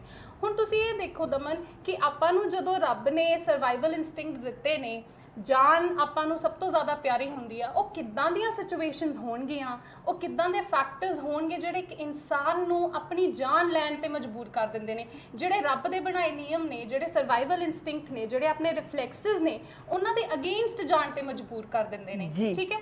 ਹੁਣ ਦੇਖੋ, ਇਹ ਬਹੁਤ ਸਾਰੇ ਫੈਕਟਰਸ ਨੇ, ਮੈਂ ਇੱਕ ਇੱਕ ਕਰਕੇ ਹੌਲੀ ਹੌਲੀ ਕਰਕੇ ਉਹਨਾਂ ਤੇ ਚਾਨਣਾ ਪਾਉਂਗੀ। ਜਿਵੇਂ ਸਭ ਤੋਂ ਪਹਿਲਾਂ ਆਪਾਂ ਗੱਲ ਕਰੀਏ ਤਾਂ ਮੈਂਟਲ ਡਿਸਆਰਡਰਸ, ਠੀਕ ਹੈ, ਜਿਹਨੂੰ ਆਪਾਂ ਮਾਨਸਿਕ ਬਿਮਾਰੀਆਂ ਵੀ ਕਹਿ ਦਿੰਦੇ ਆ, ਜਿਸ ਦੇ ਵਿੱਚ ਸਭ ਤੋਂ ਜ਼ਰੂਰੀ ਹੈ, ਜਿਹੜਾ ਸਭ ਤੋਂ ਇੰਪੋਰਟੈਂਟ ਮੈਂਟਲ ਡਿਸਆਰਡਰ ਹੈ ਜਿਹਦੇ ਕਰਕੇ ਖੁਦਕੁਸ਼ੀਆਂ ਜ਼ਿਆਦਾ ਹੁੰਦੀਆਂ ਨੇ ਜਾਂ ਜੋ ਕਿ ਬਹੁਤ ਪ੍ਰੈਵਲੈਂਟ ਹੈ, ਬਹੁਤ ਕਾਮਨ ਹੈ, ਉਹ ਹੈਗਾ ਡਿਪਰੈਸ਼ਨ। ਹੁਣ ਡਿਪਰੈਸ਼ਨ ਤੁਸੀਂ ਦੇਖਿਆ ਹੁਣ ਅੱਜ ਕੱਲ੍ਹ ਸੈਲੀਬ੍ਰਿਟੀਜ਼, ਪਹਿਲਾਂ ਤਾਂ ਸਟਿਗਮਾ ਹੁੰਦਾ ਸੀ, ਅੱਜ ਕੱਲ੍ਹ ਸੈਲੀਬ੍ਰਿਟੀਜ਼ ਕਾਫੀ ਅੱਗੇ ਆ ਰਹੇ ਨੇ। ਸ਼ਾਇਦ ਤੁਸੀਂ, ਜੇ ਤੁਹਾਡੀ ਨੌਲੇਜ ਹੋਵੇ ਤਾਂ ਦੀਪਿਕਾ ਪਾਦੂਕੋਣ, ਉਹ ਵੀ ਅੱਗੇ ਆਏ ਸੀਗੇ ਤੇ ਉਹਨਾਂ ਨੇ ਆਪਣੇ ਡਿਪਰੈਸ਼ਨ ਬਾਰੇ ਗੱਲ ਕੀਤੀ ਸੀ, ਬੜੀ ਓਪਨਲੀ ਗੱਲ ਕੀਤੀ ਸੀ about her journey of depression, ਠੀਕ ਹੈ। ਹੁਣ ਜੋ ਡਿਪਰੈਸ਼ਨ ਹੈ ਇਹਨੂੰ ਸਮਝਣ ਦੇ ਲਈ ਆਪਾਂ ਨੂੰ ਜ਼ਰੂਰੀ ਹੈ ਵੀ ਆਪਾਂ ਨੂੰ ਇਹਦੇ ਲੱਛਣ ਪਤਾ ਹੋਣੇ ਚਾਹੀਦੇ ਨੇ ਕਿ ਕਿਹੜੇ-ਕਿਹੜੇ ਲੱਛਣ ਨੇ ਜਿਹੜੇ ਇੱਕ ਇਨਸਾਨ ਨੂੰ ਜੇ ਉਸ ਦੇ ਵਿੱਚ ਹੈਗੇ ਨੇ ਤਾਂ ਆਪਾਂ ਉਹਨੂੰ ਦੇਖ ਕੇ ਦੱਸ ਸਕਦੇ ਆ ਵੀ ਡਿਪਰੈਸ਼ਨ ਹੈ ਜੀ। ਦੇਖੋ ਸਭ ਤੋਂ ਪਹਿਲਾ ਜੋ ਲੱਛਣ ਹੈ ਉਹ ਇਹ ਹੈਗਾ ਕਿ ਇੱਕ ਇਨਸਾਨ ਜੋ ਹੈ ਜਿਹੜਾ ਡਿਪਰੈਸ਼ਨ ਦਾ ਮਰੀਜ਼ ਹੈ ਉਹ ਆਮ ਤੌਰ ਤੇ ਤੁਹਾਨੂੰ ਸੈਡ ਹੀ ਦਿਖੂਗਾ ਜੀ, ਦੁਖੀ ਦਿਖੂਗਾ, ਠੀਕ ਹੈ। ਦੂਜਾ ਜਿਹੜਾ ਜ਼ਰੂਰੀ ਲੱਛਣ ਹੈ ਉਹ ਹੈਗਾ loss of pleasure. Loss of pleasure ਦਾ ਮਤਲਬ ਹੈ ਉਹਨੂੰ ਕੋਈ ਵੀ ਚੀਜ਼ ਖੁਸ਼ੀ ਨਹੀਂ ਦਿੰਦੀ। ਜਿਹੜੀਆਂ ਚੀਜ਼ਾਂ ਤੋਂ ਪਹਿਲਾਂ ਉਹ ਸ਼ਾਇਦ ਖੁਸ਼ ਹੁੰਦਾ ਸੀਗਾ, ਜਿਵੇਂ ਦੋਸਤਾਂ ਦੇ ਨਾਲ ਜਾਣਾ ਜਾਂ ਉਹਦੀਆਂ ਕੁਝ ਹੌਬੀਜ਼ ਹੋਣਗੀਆਂ, ਠੀਕ ਹੈ, ਉਹ ਸਾਰੀਆਂ ਹੌਬੀਜ਼ ਤੇ ਉਹ ਸਾਰੀਆਂ ਚੀਜ਼ਾਂ ਜੋ ਉਹਨੂੰ ਕਰਨੀਆਂ ਪਹਿਲਾਂ ਵਧੀਆ ਲੱਗਦੀਆਂ ਸੀਗੀ ਉਹਨੂੰ ਕੋਈ ਖੁਸ਼ੀ ਨਹੀਂ ਦਿੰਦੀ, ਠੀਕ ਹੈ। ਕੁਝ ਕੋਗਨੀਟਿਵ ਸਿੰਪਟਮਸ ਵੀ ਹੁੰਦੇ ਨੇ ਜਿਹਨੂੰ ਆਪਾਂ ਕਹਿੰਦੇ ਆ ਫੀਲਿੰਗ ਆਫ ਹੋਪਲੈਸਨੈਸ। ਉਹਨੂੰ ਲੱਗਦਾ ਵੀ ਮੇਰਾ ਫਿਊਚਰ ਤਾਂ ਕੁਝ ਵੀ ਨਹੀਂ ਹੈਗਾ, ਬੜੀ ਨਕਾਰਾਤਮਕ ਸੋਚ ਹੁੰਦੀ ਹੈ ਆਪਣੇ ਫਿਊਚਰ ਨੂੰ ਲੈ ਕੇ, ਆਪਣੇ ਬਾਰੇ ਲੈ ਕੇ ਬੜੀ ਨਕਾਰਾਤਮਕ ਸੋਚ ਹੁੰਦੀ ਆ। ਉਹਨੂੰ ਲੱਗਦਾ ਵੀ ਮੈਂ ਤਾਂ ਵਰਥ ਹੀ ਨਹੀਂ ਹੈਗਾ ਕਿਸੇ ਚੀਜ਼ ਦੇ, ਜੀ I am not worth of any kind of love ਔਰ ਕੇਅਰ ਔਰ ਸਕਸੈਸ, ਠੀਕ ਹੈ। ਉਹਨੂੰ ਲੱਗਦਾ ਮੈਂ ਬੇਕਾਰ ਆ ਇਨਸਾਨ, ਠੀਕ ਹੈ। ਉਸ ਤੋਂ ਇਲਾਵਾ ਫਿਜ਼ੀਕਲ ਸਿੰਪਟਮਸ ਹੁੰਦੇ ਨੇ ਜਿਵੇਂ ਕਿ ਇਨਸੋਮਨੀਆ, ਨੀਂਦ ਨਾ ਆਉਣੀ, ਹਾਈਪਰਸੋਮਨੀਆ ਜਾਂ ਬਹੁਤ ਜ਼ਿਆਦਾ ਨੀਂਦ ਆਉਣੀ, ਠੀਕ ਹੈ, ਲਾਸ ਆਫ ਐਪੇਟਾਈਟ, ਭੁੱਖ ਨਾ ਲੱਗਣੀ ਜਾਂ ਬਹੁਤ ਜ਼ਿਆਦਾ ਭੁੱਖ ਲੱਗਣੀ। ਹੁਣ ਇਹ ਸਾਰੇ ਜਿਹੜੇ ਆਪਣੇ ਲੱਛਣ ਨੇ ਇਹ ਡਿਪਰੈਸ਼ਨ ਦੇ ਲੱਛਣ ਨੇ। ਤੁਸੀਂ ਆਪ ਸੋਚੋ ਦਮਨ ਕਿ ਇੱਕ ਇਨਸਾਨ ਜਿਹੜਾ ਦੁਖੀ ਹੈ ਆਪਣੀ ਜ਼ਿੰਦਗੀ ਤੋਂ, ਜਿਹਨੂੰ ਲੱਗਦਾ ਹੈ ਕਿ ਉਹਦਾ ਫਿਊਚਰ ਬਿਲਕੁਲ ਹੀ ਬਰਬਾਦ ਹੈ, ਠੀਕ ਹੈ, ਤੇ ਉਹਨੂੰ ਲੱਗਦਾ ਹੈ ਉਹ ਜ਼ਿੰਦਗੀ 'ਚ ਕੁਝ ਨਹੀਂ ਕਰ ਸਕਦਾ, ਵਰਥਲੈਸਨੈਸ ਦੀ ਫੀਲਿੰਗ ਹੁੰਦੀ ਹੈ ਤੇ ਉਹਨੂੰ ਕਿਸੇ ਚੀਜ਼ ਤੋਂ ਖੁਸ਼ੀ ਨਹੀਂ ਮਿਲਦੀ। ਉਹ ਇਨਸਾਨ ਦੀ ਕਿ ਤੁਹਾਨੂੰ ਲੱਗਦਾ ਹੈ ਦਮਨ ਕਿ ਮੋਟੀਵੇਸ਼ਨ ਰਹੂਗੀ ਕੋਈ ਜ਼ਿੰਦਗੀ ਨੂੰ ਜਿਉਣ ਦੀ? ਜੀ ਬਾਕੀ ਇੱਕ ਗੱਲ ਹੋਰ ਵੀ ਹੈਗੀ ਇੱਥੇ ਮੈਮ ਕਿ ਜਦੋਂ ਕਿਸੇ ਇਨਸਾਨ ਨੂੰ ਸਰੀਰਕ ਬਿਮਾਰੀ ਲੱਗਦੀ ਉਹ ਡਾਕਟਰ ਕੋਲ ਤੁਰੰਤ ਚਲਾ ਜਾਂਦਾ ਹੈ, ਪਰ ਜਦੋਂ ਇਨਸਾਨਾਂ ਨੂੰ ਮਾਨਸਿਕ ਬਿਮਾਰੀ ਲੱਗਦੀ ਕਿਤੇ ਨਾ ਕਿਤੇ ਉਹ ਸੋਚਦੇ ਆ ਕਿ ਸਾਨੂੰ ਜਾਣਾ ਚਾਹੀਦਾ ਕਿ ਨਹੀਂ। ਸਾਡਾ ਸਮਾਜ ਦਾ ਵੀ ਰਵੱਈਆ ਪਰਤ ਜਾਂਦਾ ਉਹਨਾਂ ਵਾਸਤੇ ਕਿ ਇਹ ਇਨਸਾਨ ਇਹਨੂੰ ਲੱਗਦਾ ਮਾਨਸਿਕ ਤੌਰ ਤੇ ਬਿਮਾਰ ਆ, ਇਹ ਦਿਮਾਗੀ ਇਹਦੀ ਹਾਲਤ ਠੀਕ ਨਹੀਂ ਹੈਗੀ। ਇਸ ਗੱਲ ਬਾਰੇ ਤੁਸੀਂ ਕੀ ਕਹਿਣਾ ਚਾਹੋਗੇ? ਬਿਲਕੁਲ ਸਹੀ ਕਿਹਾ ਦਮਨ। ਦੇਖੋ ਫਿਜ਼ੀਕਲ ਕੋਈ ਵੀ ਫਿਜ਼ੀਕਲ ਬਿਮਾਰੀ ਹੋਵੇ ਆਪਾਂ ਭੱਜ ਕੇ ਡਾਕਟਰ ਕੋਲ ਜਾਂਦੇ ਆ, ਠੀਕ ਹੈ, ਪਰ ਜਿਹੜੀ ਮਾਨਸਿਕ ਬਿਮਾਰੀ ਹੈ ਇਹਦੀ ਸਭ ਤੋਂ ਵੱਡੀ ਪ੍ਰੋਬਲਮ ਇਹੀ ਹੁੰਦੀ ਹੈ ਕਿ ਲੋਕੀ ਨਾ ਸਟਿਗਮੇਟਾਈਜ਼ ਕਰ ਦਿੰਦੇ ਨੇ। ਸਟਿਗਮੇਟਾਈਜ਼ ਕਰ ਦਿੰਦੇ ਨੇ ਇਨ ਦਾ ਸੈਂਸ ਵੀ ਜੇ ਕੋਈ ਮਾਨਸਿਕ ਬਿਮਾਰੀ ਤੋਂ ਗੁਜ਼ਰ ਰਿਹਾ ਹੈ ਤੇ ਉਹ ਕਿਸੇ ਡਾਕਟਰ ਕੋਲ ਜਾਂਦਾ ਵੀ ਹੈ ਤਾਂ ਲੋਕੀ ਕਹਿਣਗੇ ਇਹ ਤਾਂ ਪਾਗਲ ਹੋ ਗਿਆ ਜੀ, ਠੀਕ ਹੈ, ਇਹ ਤਾਂ ਦਵਾਈਆਂ ਖਾ ਰਿਹਾ ਹੈਗਾ, ਠੀਕ ਹੈ। ਉਹ ਸਟਿਗਮੇਟਾਈਜ਼ ਕਰਦੇ ਨੇ ਜਿਹਦੇ ਕਰਕੇ ਲੋਕੀ ਨੇ ਜੋ ਉਹ ਘਬਰਾਉਂਦੇ ਨੇ। ਹੁਣ ਜੇ ਆਪਾਂ ਕੋਵਿਡ-19 ਦੀ ਗੱਲ ਕਰੀਏ ਤਾਂ ਕੋਵਿਡ-19 ਬਾਰੇ ਵੀ ਤੁਸੀਂ ਦੇਖਿਆ ਹੋਣਾ ਕਿੰਨੀਆਂ ਅਫਵਾਹਾਂ ਉੱਡੀਆਂ ਨੇ, ਠੀਕ ਹੈ, ਕਿ ਉਹ ਤਾਂ ਕੁਆਰੰਟਾਈਨ ਕਰ ਦਿੰਦੇ ਨੇ, ਕੋਈ ਤਾਂ ਗੁਰਦੇ ਕੱਢ ਲੈਂਦਾ ਹੈ, ਕੋਈ ਕੀ ਕਰ ਲੈਂਦਾ ਹੈ ਡਾਕਟਰਸ ਬਾਰੇ, ਤਾਂ ਲੋਕੀ ਸਟਿਗਮੇਟਾਈਜ਼ ਹੋ ਗਏ ਤਾਂ ਲੋਕੀ ਇਸ ਤੋਂ ਵੀ ਡਾਕਟਰ ਕੋਲ ਜਾਣ ਨੂੰ ਡਰਦੇ ਨੇ। ਤਾਂ ਸਿਮਿਲਰਲੀ ਸਾਈਕੋਲੋਜੀਕਲ ਜਿਹੜੇ ਇਸ਼ੂਜ਼ ਹੁੰਦੇ ਨੇ ਦਮਨ ਉਹ ਇਦਾਂ ਹੀ ਹੁੰਦੇ ਨੇ। ਅਪਾਰਟ ਫਰਮ ਡਿਪਰੈਸ਼ਨ ਆਪਾਂ ਉੱਤੇ ਵਾਪਸ ਆਉਂਦੇ ਆ ਕਿ ਡਿਪਰੈਸ਼ਨ ਤੋਂ ਇਲਾਵਾ ਹੋਰ ਬਹੁਤ ਸਾਰੇ ਸਾਈਕੋਲੋਜੀਕਲ ਡਿਸਆਰਡਰ ਹੁੰਦੇ ਨੇ ਜਿਵੇਂ ਐਡਜਸਟਮੈਂਟ ਡਿਸਆਰਡਰ ਹੋ ਗਿਆ, ਬਾਰਡਰਲਾਈਨ ਪਰਸਨੈਲਿਟੀ ਡਿਸਆਰਡਰ ਹੋ ਗਿਆ, ਠੀਕ ਹੈ, ਤੇ ਆਪਣਾ ਸਕਿਜ਼ੋਫਰੇਨੀਆ ਹੋ ਗਿਆ ਜਿਹਨੂੰ ਮੈਂ ਕਹੂੰਗੀ it is schizophrenia is extreme mental breakdown, ਜਿਸ ਦੇ ਵਿੱਚ ਇਨਸਾਨ ਦਾ ਜਿਹੜਾ ਟੱਚ ਹੈ ਵਿਦ ਰਿਐਲਿਟੀ ਉਹ ਬਿਲਕੁਲ ਖਤਮ ਹੋ ਜਾਂਦਾ, ਉਹਨੂੰ ਹੈਲੂਸੀਨੇਸ਼ਨਸ ਹੁੰਦੀਆਂ ਨੇ, ਡਿਲੂਜਨਸ ਹੁੰਦੀਆਂ ਨੇ, ਠੀਕ ਹੈ। ਇਹ ਕੁਝ ਮਾਨਸਿਕ ਬਿਮਾਰੀਆਂ ਨੇ ਜਿਹਦੇ ਵਿੱਚ ਇੱਕ ਇਨਸਾਨ ਸੁਸਾਈਡ ਵਰਗਾ ਵੱਡਾ ਕਦਮ ਚੱਕ ਲੈਂਦਾ ਹੈ, ਠੀਕ ਹੈ। ਇਸ ਤੋਂ ਇਲਾਵਾ ਟਰੋਮੈਟਿਕ ਇਵੈਂਟ ਜੇ ਇੱਕ ਇਨਸਾਨ ਦੇ ਨਾਲ ਹੋ ਜਾਵੇ, ਕਿਸੇ ਵੀ ਤਰੀਕੇ ਦਾ ਟਰਾਮਾ ਹੋ ਜਾਵੇ। ਹੁਣ ਟਰਾਮਾ ਚਾਹੇ ਉਹ ਰੇਪ ਹੋਵੇ, ਚਾਹੇ ਚਾਈਲਡ ਸੈਕਸ਼ੂਅਲ ਅਬਿਊਜ਼ ਹੋਵੇ, ਚਾਹੇ ਕੋਈ ਕੈਟਾਸਟ੍ਰੋਫੀ ਹੋ ਜਾਵੇ ਜਾਂ ਕੋਈ ਵਾਰ ਟਰਾਮਾ ਹੋਵੇ, ਕਿਸੇ ਵੀ ਤਰੀਕੇ ਦਾ, ਜਾਂ ਲਾਸ ਆਫ ਲਵਡ ਵਨ ਹੋ ਜਾਵੇ, ਡਿਵੋਰਸ ਹੋਵੇ, ਇੱਕ ਇਨਸਾਨ ਇੱਕ ਆਪਦੇ ਲਾਈਫ ਦੇ ਵਿੱਚ ਜਦੋਂ ਕੋਈ ਟਰਾਮਾ ਹੁੰਦਾ ਹੈ ਉਹਦੇ ਲਈ ਬਾਉਂਸ ਬੈਕ ਕਰਨਾ ਬਹੁਤ ਔਖਾ ਹੋ ਜਾਂਦਾ ਹੈ, ਠੀਕ ਹੈ। ਤੇ ਜੇ ਹੁਣ ਆਪਾਂ ਗੱਲ ਕਰੀਏ ਰੇਪ ਵਿਕਟਿਮਸ ਦੀ, ਠੀਕ ਹੈ, ਅਗੇਨ ਮੈਂ ਤੁਹਾਨੂੰ ਕਿਹਾ ਪਹਿਲਾਂ ਵੀ ਦੱਸਿਆ ਸੀ ਵੀ ਸੋਸਾਇਟੀ ਕਿੱਦਾਂ ਸਟਿਗਮੇਟਾਈਜ਼ ਕਰਦੀ ਹੈ। ਰੇਪ ਵਿਕਟਿਮਸ ਨੂੰ ਵੀ ਬਹੁਤ ਸਟਿਗਮੇਟਾਈਜ਼ ਕੀਤਾ ਜਾਂਦਾ ਹੈ। ਉਹਨਾਂ ਨੂੰ ਕਿਹਾ ਜਾਂਦਾ ਹੈ ਵੀ ਸ਼ਾਇਦ ਤੇਰਾ ਰੇਪ ਇਸ ਲਈ ਹੋਇਆ ਕਿਉਂਕਿ ਤੂੰ ਰਿਸਪੌਂਸਿਬਲ ਹੈ ਉਹਦੇ ਲਈ, ਤੂੰ ਇਦਾਂ ਦੇ ਕੱਪੜੇ ਪਾਏ ਸੀਗੇ ਜਾਂ ਤੂੰ ਇਨਸਟੀਗੇਟ ਕੀਤਾ ਸੀਗਾ ਆਪਣਾ ਰੇਪ। ਤੁਸੀਂ ਸੋਚੋ ਜਦੋਂ ਸੋਸਾਇਟੀ ਇਦਾਂ ਵਿਕਟਿਮ ਦੇ ਨਾਲ ਕਰਦੀ ਹੈ ਤਾਂ ਉਹਨੂੰ ਕਿੰਨੀ ਗਿਲਟ ਤੇ ਕਿੰਨੀ ਸ਼ੇਮ ਮਹਿਸੂਸ ਹੁੰਦੀ ਹੋਗੀ। ਉਹ ਗਿਲਟ ਤੇ ਸ਼ੇਮ ਜੋ ਆਈ always say it is the worst feeling, ਉਹ ਇੰਨੀ ਗੰਦੀ ਫੀਲਿੰਗ ਹੁੰਦੀ ਹੈ ਵੀ ਇਨਸਾਨ ਨੂੰ ਲੱਗਦਾ ਵੀ ਉਹਦੀ ਜ਼ਿੰਦਗੀ ਜਿਉਣ ਦਾ ਕੋਈ ਮਕਸਦ ਹੀ ਨਹੀਂ, ਮੈਂ ਕਿਉਂ ਜਿਉ ਰਿਹਾ ਇਦਾਂ ਦੀ ਜ਼ਿੰਦਗੀ, ਇਦਾਂ ਦੀ ਜ਼ਿੰਦਗੀ ਤੋਂ ਮਰਨਾ ਹੀ ਚੰਗਾ ਹੈ। ਮੋਰਓਵਰ ਟਰਾਮਾ ਤੋਂ ਬਾਅਦ ਇੱਕ ਡਿਸਆਰਡਰ ਹੁੰਦਾ ਹੈ ਜਿਹਨੂੰ ਆਪਾਂ ਕਹਿੰਦੇ ਆ ਪੋਸਟ ਟਰਾਮੈਟਿਕ ਸਟ੍ਰੈਸ ਡਿਸਆਰਡਰ, PTSD। ਉਸ ਦੇ ਵਿੱਚ ਕੀ ਹੁੰਦਾ ਹੈ ਕਿ ਇੱਕ ਇਨਸਾਨ ਆਪਣੇ ਟਰਾਮਾ ਨੂੰ ਫਿਜ਼ੀਕਲੀ ਤਾਂ ਇੱਕ ਵਾਰ ਹੋਇਆ, ਹੁਣ ਜੇ ਕਿਸੇ ਦਾ ਰੇਪ ਹੋਇਆ ਤਾਂ ਫਿਜ਼ੀਕਲੀ ਇੱਕ ਵਾਰ ਰੇਪ ਹੋਇਆ ਜੀ। ਬਟ ਜਿਹੜੀ ਸਾਈਕੋਲੋਜੀਕਲੀ ਉਹਦਾ ਰੇਪ ਹੈ ਉਹ ਬਾਰ-ਬਾਰ ਆਪਣੇ ਮਨ ਦੇ ਵਿੱਚ ਫਲੈਸ਼ਬੈਕਸ ਆਉਂਦੇ ਨੇ, ਉਸ ਟਰੋਮੈਟਿਕ ਇਵੈਂਟ ਨੂੰ ਉਹ ਬਾਰ-ਬਾਰ ਜਿਉਂਦਾ ਹੈ ਜੀ। ਜੇ ਉਹ ਇਨਸਾਨ ਸੌਣ ਦੀ ਵੀ ਕੋਸ਼ਿਸ਼ ਕਰਦਾ ਹੈ ਉਹਨੂੰ ਨਾਈਟਮੇਅਰਸ ਆਉਂਦੇ ਨੇ। ਤਾਂ ਤੁਸੀਂ ਸੋਚੋ ਕਿ ਇੱਕ ਇਨਸਾਨ ਜਿਹਦੇ ਨਾਲ ਪਹਿਲਾਂ ਹੀ ਇੰਨਾ ਵੱਡਾ ਇਵੈਂਟ ਹੋ ਚੁੱਕਿਆ ਹੈ, ਟਰੋਮੈਟਿਕ ਇਵੈਂਟ ਹੋ ਚੁੱਕਿਆ ਹੈ ਤੇ ਫਿਜ਼ੀਕਲੀ ਚਾਹੇ ਇੱਕ ਵਾਰ ਹੋਇਆ ਪਰ ਸਾਈਕੋਲੋਜੀਕਲੀ ਕਿੰਨੀ ਵਾਰ ਉਹ ਦੁਹਰਾ ਰਿਹਾ ਹੈ ਤੇ ਇਹ ਸਰਕਲ ਤੋਂ ਉਹਦੇ ਲਈ ਬਾਹਰ ਨਿਕਲਣਾ ਬਹੁਤ ਮੁਸ਼ਕਿਲ ਹੁੰਦਾ ਹੈ। ਜੀ। ਫਿਰ ਉਹ ਆਪਣੀ ਜ਼ਿੰਦਗੀ ਖਤਮ ਕਰ ਦਿੰਦੇ ਨੇ। ਜੀ, ਵਾਕਈ ਸਹੀ ਗੱਲ ਹੈ ਮੈਮ। ਜਦੋਂ ਕਿਸੇ ਇਨਸਾਨ ਦੇ ਨਾਲ ਕੋਈ ਵੀ ਘਟਨਾ ਵਾਪਰਦੀ ਹੈ ਕਿ ਤਾਂ ਸਾਡੇ ਸਮਾਜ ਨੂੰ ਜਿਹੜਾ ਉਹਦਾ ਸਾਥ ਦੇਣਾ ਚਾਹੀਦਾ, ਨਾ ਕਿ ਉਹਨੂੰ ਦੁਰਕਾਰ ਦੇਣਾ ਚਾਹੀਦਾ ਆ, ਤਾਂ ਹੀ ਇੱਕ ਅਸੀਂ ਵਧੀਆ ਸਮਾਜ ਸਿਰ ਸਕਦੇ ਹਾਂ। ਮੈਡਮ, ਇਹ ਤਾਂ ਤੁਸੀਂ ਬਹੁਤ ਸਾਰੇ ਕਾਰਨਾਂ ਦਾ ਜ਼ਿਕਰ ਕੀਤਾ ਆ, ਕਿ ਇਸ ਤੋਂ ਇਲਾਵਾ ਵੀ ਹੋਰ ਕੋਈ ਕਾਰਨ ਹੈਗੇ ਆ? ਹਾਂਜੀ ਦਮਨ, ਹੋਰ ਵੀ ਬਹੁਤ ਸਾਰੇ ਕਾਰਨ ਨੇ ਜਿਹੜੇ ਅੱਜ ਕੱਲ੍ਹ ਜੇ ਆਪਾਂ ਪੰਜਾਬ ਦੇ ਯੂਥ ਦੀ ਗੱਲ ਕਰੀਏ ਤਾਂ ਡਰੱਗ ਅਬਿਊਜ਼ ਇੱਕ ਕਾਮਨ ਪ੍ਰੈਕਟਿਸ ਹੈ ਜੋ ਪੰਜਾਬ ਦੇ ਯੂਥ ਵਿੱਚ ਚੱਲ ਰਹੀ ਹੈ। Not only Punjab, other states ਦੇ ਵਿੱਚ ਵੀ ਹੁੰਦਾ ਹੈ ਬਟ ਪੰਜਾਬ ਦੇ ਵਿੱਚ ਇਹਦੀ ਪ੍ਰੈਵਲੈਂਸ ਥੋੜੀ ਜ਼ਿਆਦਾ ਹੀ ਹੈ। ਐਂਡ ਆਪਾਂ ਪੰਜਾਬੀਆਂ ਤਾਂ ਆਪਾਂ ਦੇਖਦੇ ਹੀ ਹਾਂ ਕਿ ਕੀ ਹਾਲਾਤ ਨੇ। ਤਾਂ ਡਰੱਗ ਅਬਿਊਜ਼ ਜੋ ਹੈ, ਸਬਸਟੈਂਸ ਅਬਿਊਜ਼ ਹੈ, ਕਿਸੇ ਵੀ ਤਰੀਕੇ ਦਾ ਡਰੱਗ ਜਾਂ ਸਬਸਟੈਂਸ ਆਪਾਂ ਕਹੀਏ, ਚਾਹੇ ਉਹ ਐਲਕੋਹਲ ਹੈ, ਚਾਹੇ ਓਪੀਐਡ ਹੈ ਜਾਂ ਮਰਵਾਨਾ ਹੈ, ਕਿਸੇ ਵੀ ਤਰੀਕੇ ਦਾ ਜਿਹੜਾ ਡਰੱਗ ਹੁੰਦਾ ਉਹ ਆਪਣੀ ਬ੍ਰੇਨ ਦੀ ਬਾਇਓਕੈਮਿਸਟਰੀ ਦੇ ਨਾਲ ਪਲੇ ਕਰਦਾ, ਠੀਕ ਹੈ, ਉਹਦੇ ਵਿੱਚ ਇੰਟਰਫੇਅਰ ਕਰਦਾ, ਉਹਦੇ ਵਿੱਚ ਛੇੜਛਾੜ ਕਰਦਾ। ਹੁਣ ਡਰੱਗਸ ਆਪਾਂ ਦੇਖੀਏ ਤਾਂ ਆਪਾਂ ਨੂੰ ਲੱਗਦਾ ਵੀ ਡਰੱਗਸ ਤਾਂ ਖੁਸ਼ੀ ਦੇ ਲਈ ਲਏ ਜਾਂਦੇ ਨੇ, ਡਰੱਗਸ ਲੈ ਕੇ ਤਾਂ ਮਜ਼ਾ ਆਉਂਦਾ, ਠੀਕ ਹੈ। ਤਾਂ ਇੱਕ ਇਨਸਾਨ ਡਰੱਗ ਲੈ ਕੇ ਕਿੱਦਾਂ ਸੁਸਾਈਡ ਕਰ ਲੂਗਾ?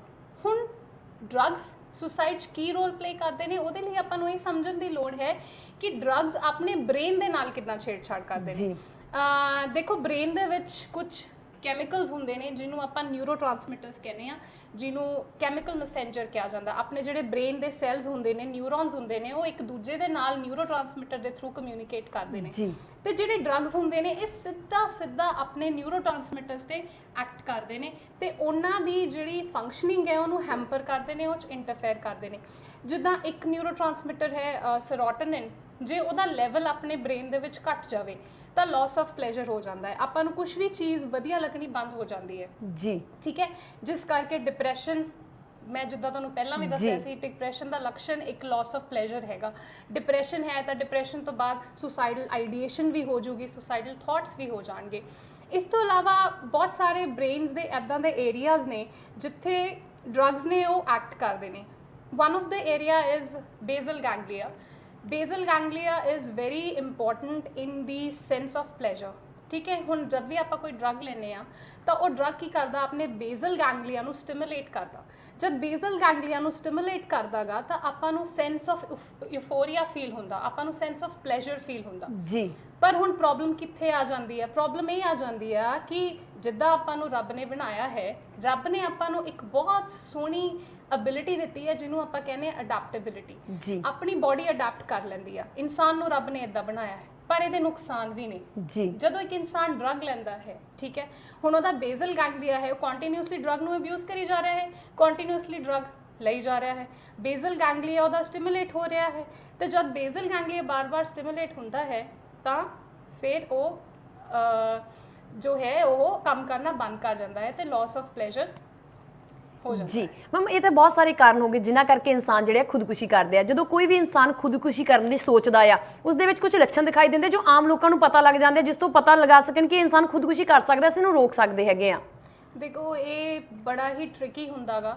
ਜਿੱਦਾਂ ਆਪਾਂ ਪਹਿਲਾਂ ਵੀ ਗੱਲ ਕਰ ਰਹੇ ਸੀ ਦਮਨ, ਵੀ ਕੋਈ ਵੀ ਆਪਾਂ ਨੂੰ ਫਿਜ਼ੀਕਲ ਬਿਮਾਰੀ ਹੋਵੇ, ਠੀਕ ਹੈ, ਤਾਂ ਫਿਜ਼ੀਕਲ ਬਿਮਾਰੀ ਨੂੰ ਆਪਾਂ ਆਸਾਨੀ ਦੇ ਨਾਲ ਪਤਾ ਲਗਾ ਸਕਦੇ ਹਾਂ ਤੇ ਆਪਾਂ ਡਾਕਟਰ ਕੋਲ ਚਲੇ ਜਾਂਦੇ ਹਾਂ। ਬਟ ਜਿਹੜੀਆਂ ਸਾਈਕੋਲੋਜੀਕਲ ਬਿਮਾਰੀਆਂ ਹੈਗੀਆਂ ਨੇ, ਮੈਂਟਲ ਡਿਸਆਰਡਰਸ ਹੈਗੇ ਨੇ, ਉਹਨਾਂ ਦੇ ਕੋਈ ਐਦਾਂ ਕਲੀਅਰ ਕੱਟ ਲੱਛਣ ਨਹੀਂ ਹੁੰਦੇ ਹੈਗੇ। ਬਟ ਫਿਰ ਵੀ ਇੱਕ ਇਨਸਾਨ ਜੋ ਸੁਸਾਈਡ ਕਰਦਾ ਹੈ ਉਹਦੇ ਪਿੱਛੇ ਪ੍ਰੈਸਿਪੀਟੇਟਿੰਗ ਫੈਕਟਰਸ ਤਾਂ ਹੈਗੇ ਨੇ, ਤਾਂ ਉਹਦੇ ਕੁਝ ਕੁ ਤਾਂ ਲੱਛਣ ਹੈਗੇ ਨੇ ਜਿਹੜੇ ਆਪਾਂ ਨੂੰ ਬਹੁਤ ਅਲਾਰਮਿੰਗ ਹੁੰਦੇ ਨੇ ਤੇ ਆਪਾਂ ਨੂੰ ਸਮਝਣ ਦੀ ਲੋੜ ਹੈ ਉਹਨਾਂ ਨੂੰ, ਠੀਕ ਹੈ। ਉਹਨਾਂ 'ਚੋਂ ਸਭ ਤੋਂ ਪਹਿਲਾਂ ਮੈਂ ਕਹੂੰਗੀ ਵੀ ਜੋ ਇਨਸਾਨ ਆਪਾਂ ਜੋ ਸੋਚਦੇ ਹਾਂ ਆਪਾਂ ਉਹੀ ਬੋਲਦੇ ਹਾਂ। ਆਪਣੇ ਥਾਟਸ ਤੇ ਆਪਣੇ ਬਿਹੇਵੀਅਰ ਦੋਨੋਂ ਕਨੈਕਟਡ ਨੇ, ਠੀਕ ਹੈ। ਤਾਂ ਜੇ ਕਿਸੇ ਇੱਕ ਇਨਸਾਨ ਦੇ ਮਨ ਦੇ ਵਿੱਚ ਸੁਸਾਈਡ ਕਰਨ ਦੇ ਥਾਟਸ ਆ ਰਹੇ ਨੇ, ਉਹਨੂੰ ਸੁਸਾਈਡਲ ਆਈਡੀਏਸ਼ਨ ਹੈਗੀ ਆ, ਤਾਂ ਇਨਸਾਨ ਉਸ ਦੇ ਬਾਰੇ ਗੱਲ ਜ਼ਰੂਰ ਕਰੂਗਾ ਜੀ। ਹੁਣ ਉਹ ਗੱਲ ਕਿੱਦਾਂ ਕਰੂਗਾ? ਮੇਬੀ ਤੁਹਾਡੇ ਨਾਲ ਆ ਕੇ ਤੁਹਾਨੂੰ ਕਵੇ ਵੀ ਮੈਨੂੰ ਤਾਂ ਲੱਗਦਾ ਮੇਰੀ ਜ਼ਿੰਦਗੀ ਬੇਕਾਰ ਹੈ, ਇਹਨੂੰ ਜਿਉਣ ਦਾ ਕੋਈ ਫਾਇਦਾ ਨਹੀਂ ਹੈਗਾ, ਇਹ ਤੋਂ ਤਾਂ ਮਰ ਜਾਣਾ ਚੰਗਾ ਗਾ। ਜਾਂ ਉਹ ਤੁਹਾਡੇ ਨਾਲ ਗੱਲ ਕਰੇ ਵੀ ਕਿਹੜੇ ਤਰੀਕੇ ਹੋ ਸਕਦੇ ਨੇ ਜਿਹਦੇ ਨਾਲ ਮੈਂ ਆਸਾਨੀ ਨਾਲ ਮਰ ਸਕਦਾ, ਠੀਕ ਹੈ। ਤਾਂ ਜੇ ਕੋਈ ਤੁਹਾਡੇ ਨਾਲ ਆ ਕੇ ਇਸ ਤਰੀਕੇ ਨਾਲ ਗੱਲ ਕਰਦਾ ਹੈ ਤਾਂ ਜ਼ਰੂਰੀ ਹੈ ਕਿ ਤੁਸੀਂ ਉਹਦੀ ਫੈਮਿਲੀ ਨੂੰ ਦੱਸੋ ਤੇ ਉਹਨੂੰ ਬਚਾਉਣ ਦੇ ਆਪਾਂ ਅੱਗੇ ਰਸਤੇ ਲੱਭੀਏ। ਜੀ ਇਸ ਤੋਂ ਇਲਾਵਾ ਪ੍ਰੀਓਕੂਪੇਸ਼ਨ ਵਿਦ ਡੈਥ। ਹੁਣ ਇਸ ਦੇ ਵਿੱਚ ਕੀ ਹੁੰਦਾ ਹੈ, ਸਿਗਮੰਡ ਫਰੋਇਡ ਜੋ ਬਹੁਤ ਐਮੀਨੈਂਟ ਸਾਈਕੋਲੋਜਿਸਟ ਸੀਗੇ, ਉਹਨਾਂ ਨੇ ਗੱਲ ਕੀਤੀ ਸੀ ਡੈਥ ਇਨਸਟਿੰਕਟ ਦੀ, ਥੈਨੇਟਸ, ਠੀਕ ਹੈ। ਹੁਣ ਜਿਹੜੇ ਆਪਣੇ ਡੈਥ ਇਨਸਟਿੰਕਟ ਹੁੰਦੇ ਨੇ, ਉਹ ਜਦੋਂ ਇਨਸਾਨ ਨੂੰ ਓਵਰਪਾਰ ਕਰ ਜਾਂਦੇ ਨੇ, ਠੀਕ ਹੈ, ਉਹਦੀ ਮਾਨਸਿਕਤਾ ਨੂੰ ਓਵਰਪਾਰ ਕਰ ਜਾਂਦੇ ਨੇ, ਤਾਂ ਉਹ ਆਪ ਦੇ ਪ੍ਰਤੀ ਡਿਸਟਰਕਟਿਵ ਹੋ ਜਾਂਦਾ, ਸੈਲਫ ਹਾਰਮ ਦੀ ਉਹਦੀ ਟੈਂਡੈਂਸੀ ਵੱਧ ਜਾਂਦੀ ਹੈ, ਠੀਕ ਹੈ। ਤਾਂ ਜੇ ਆਪਾਂ ਨੂੰ ਲੱਗਦਾ ਵੀ ਕੋਈ ਵੀ ਡੈਥ ਦੇ ਥਾਟ ਨਾਲ ਪ੍ਰੀਓਕੂਪਾਈਡ ਹੈ, ਉਹ ਆਪਾਂ ਕਿੱਦਾਂ ਪਤਾ ਲਗਾ ਸਕਦੇ ਆ ਵੀ ਸਪੋਜ਼ ਉਹ ਇੰਟਰਨੈਟ ਤੇ ਸਰਚ ਕਰ ਰਿਹਾ ਹੈਗਾ ਵੀ ways of killing oneself, ਵੀ ਆਪਦੇ ਆਪ ਨੂੰ ਮਾਰਨ ਦੇ ਕੀ ਤਰੀਕੇ ਨੇ, ਜਾਂ ਉਹ ਡੈਥ ਦੇ ਬਾਰੇ ਗੱਲ ਕਰ ਰਿਹਾ, ਉਹ ਇੱਕ ਲੱਛਣ ਹੈ। ਉਸ ਤੋਂ ਇਲਾਵਾ ਜਿੰਨੇ ਵੀ ਆਪਾਂ ਲੱਛਣ ਪਹਿਲਾਂ ਗੱਲ ਕੀਤੇ ਸੀ, ਵੀ ਜੇ ਇੱਕ ਇਨਸਾਨ ਨੂੰ ਲੱਗਦਾਗਾ ਵੀ ਮੈਂ ਵਰਥ ਨਹੀਂ ਹੈਗਾ, ਉਹਨੂੰ ਸੈਂਸ ਆਫ ਹੋਪਲੈਸਨੈਸ ਹੈਗੀ ਆ, ਤੇ ਇੱਕ ਜ਼ਰੂਰੀ ਹੈ ਵੀ ਜੇ ਤੁਸੀਂ ਦੇਖਦੇ ਹੋ ਕਿਸੇ ਨੂੰ ਵੀ ਉਹ ਬਹੁਤ ਜ਼ਿਆਦਾ ਸੈਡ ਰਹਿ ਰਿਹਾ ਤੇ ਸਡਨਲੀ ਇੱਕ ਦਿਨ ਉਹ ਨਾਰਮਲ ਹੋ ਗਿਆ, ਠੀਕ ਹੈ, ਤੇ ਉਹ ਤੁਹਾਡੇ ਨਾਲ ਇਦਾਂ ਦੀਆਂ ਗੱਲਾਂ ਕਰ ਰਿਹਾ ਵੀ ਮੇਰਾ ਇਹ ਬਰਥਡੇ ਲਾਸਟ ਹੀ ਹੈ, ਸ਼ਾਇਦ ਆਪਾਂ ਅਗਲੇ ਬਰਥਡੇ ਤੇ ਇਕੱਠੇ ਨਾ ਹੋਈਏ, ਇੱਕਦਮ ਨਾਰਮਲ ਹੋ ਗਿਆ, ਉਹਨੇ ਵਧੀਆ ਕੱਪੜੇ ਪਾਏ ਨੇ, ਪਿਛਲੇ ਦਿਨੋਂ ਤੁਸੀਂ ਉਹਨੂੰ ਦੇਖਿਆ ਉਹ ਤਿਆਰ ਨਹੀਂ ਸੀ ਹੁੰਦਾ, ਕੱਪੜੇ ਵਧੀਆ ਨਹੀਂ ਸੀ ਪਾਉਂਦਾ, ਇੱਕਦਮ ਉਹਦੇ ਵਿੱਚ ਚੇਂਜਸ ਆ ਗਏ ਨੇ, ਤਾਂ ਉਹ ਬਹੁਤ ਅਲਾਰਮਿੰਗ ਸਿਚੁਏਸ਼ਨ ਹੈਗੀ ਆ। ਉੱਥੇ ਆਪਾਂ ਨੂੰ ਬਹੁਤ ਜ਼ਰੂਰੀ ਆ ਧਿਆਨ ਦੇਣ ਦੀ ਤੇ ਉਸ ਇਨਸਾਨ ਦੇ ਨਾਲ ਗੱਲ ਕਰਨ ਦੀ। ਜੀ ਮੈਮ, ਇਨਸਾਨ ਨੂੰ ਖੁਦਕੁਸ਼ੀ ਕਰਨ ਤੋਂ ਕਿਵੇਂ ਰੋਕਿਆ ਜਾ ਸਕਦਾ? ਵਿਅਕਤੀ ਆਪਣੇ ਆਪ ਨੂੰ ਕਿਵੇਂ ਰੋਕ ਸਕਦਾ ਹੈ, ਸਮਾਜ ਕਿਵੇਂ ਰੋਕ ਸਕਦਾ, ਉਹਦਾ ਪਰਿਵਾਰ ਉਸ ਨੂੰ ਕਿਵੇਂ ਰੋਕ ਸਕਦਾ ਕਿ ਉਹ ਵਿਅਕਤੀ ਖੁਦਕੁਸ਼ੀ ਨਾ ਕਰੇ? ਦੇਖੋ ਬਹੁਤ ਸਾਰੇ ਤਰੀਕੇ ਹੈਗੇ ਨੇ। Suicide is not something which is not preventive, ਜੀ, ਠੀਕ ਹੈ, ਇਹਨੂੰ ਰੋਕਿਆ ਜਾ ਸਕਦਾ ਹੈ। ਸੁਸਾਈਡ ਕਰਨ ਦੇ ਜੋ ਕਾਰਨ ਨੇ, ਮੈਂ ਹਮੇਸ਼ਾ ਇਹ ਗੱਲ ਕਰਦੀ ਹੁੰਦੀ ਹਾਂ ਵੀ ਸੁਸਾਈਡ ਕਰਨ ਦੇ ਜੋ ਕਾਰਨ ਨੇ ਉਹ ਟੈਂਪਰੇਰੀ ਹੁੰਦੇ ਨੇ, ਬਟ ਜੋ ਸੁਸਾਈਡ ਹੈ ਉਹ ਪਰਮਾਨੈਂਟ ਹੈ, ਠੀਕ ਹੈ। ਤਾਂ ਤੁਸੀਂ ਟੈਂਪਰੇਰੀ ਕਾਰਨਾਂ ਕਰਕੇ ਆਪਣੀ ਲਾਈਫ ਐਂਡ ਕਰ ਲਓ, ਇਹ ਕੋਈ ਵਧੀਆ ਗੱਲ ਨਹੀਂ ਹੈਗੀ। ਤਾਂ ਜੇ ਆਪਾਂ ਇੰਡੀਵਿਜੂਅਲ ਦੀ ਗੱਲ ਕਰੀਏ ਕਿ ਇੱਕ ਇਨਸਾਨ ਆਪਦੇ ਲਈ ਕੀ ਕਰ ਸਕਦਾ ਹੈ, ਦੇਖੋ ਜੇ ਆਪਾਂ ਨੂੰ ਇਦਾਂ ਦੇ ਖਿਆਲ ਆਉਂਦੇ ਨੇ, ਸੁਸਾਈਡਲ ਥਾਟਸ ਆਉਂਦੇ ਨੇ, ਤਾਂ ਆਪਾਂ ਨੂੰ ਤਾਂ ਅਹਿਸਾਸ ਤਾਂ ਹੁੰਦਾ ਹੀ ਹੈ ਇਸ ਚੀਜ਼ ਦਾ, ਠੀਕ ਹੈ। ਤਾਂ ਜ਼ਰੂਰੀ ਹੈ ਕਿ ਤੁਸੀਂ ਉਹ ਸੁਸਾਈਡਲ ਥਾਟਸ ਦੇ ਬਾਰੇ ਕਿਸੇ ਨਾਲ ਗੱਲ ਕਰੋ।